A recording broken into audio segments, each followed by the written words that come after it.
Následující rok se skoro v ten samý den objevil další obrazec, který podpořil teorii o mimozemšťanech. Tentokrát to bylo v Crabwoodu poblíž Winchesteru v Hampshireu. Znovu vidíme obličej, ale ten připomíná nepochybně něco mimozemského. Obraz také obsahuje objekt, který se podobá našemu kompaktnímu disku a zdá se, že je na něm zakódovaná zpráva.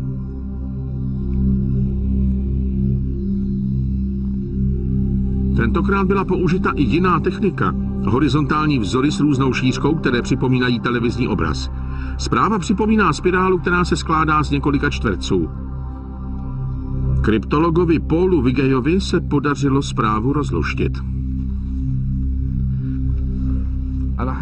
Pro analýzu jsem ten disk musel zvětšit na počítači, abych zjistil, které obilí stojí a které je polehlé. Když jsem to udělal, všiml jsem si něčeho, co vypadalo jako chyba. Byl to malý trs, který byl poloviční. A říkal jsem si, že je to divné, ale opakovalo se to docela pravidelně.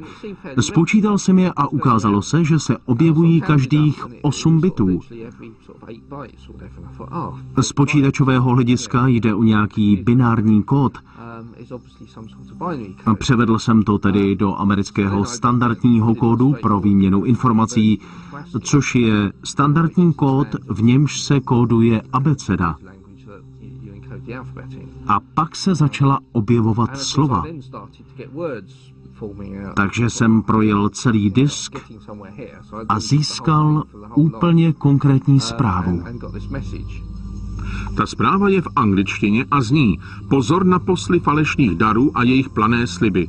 Hodně bolesti, ale stále je čas. Venku je dobro, bráníme se podvodu. Kanál se uzavírá. Mnoho lidí bylo překvapeno. Buď existují mimozemšťané s takovými obličeji, na které bychom si měli dávat pozor, nebo je to obraz odesílatele. Znamená to blízký kontakt se sousedy z vesmíru?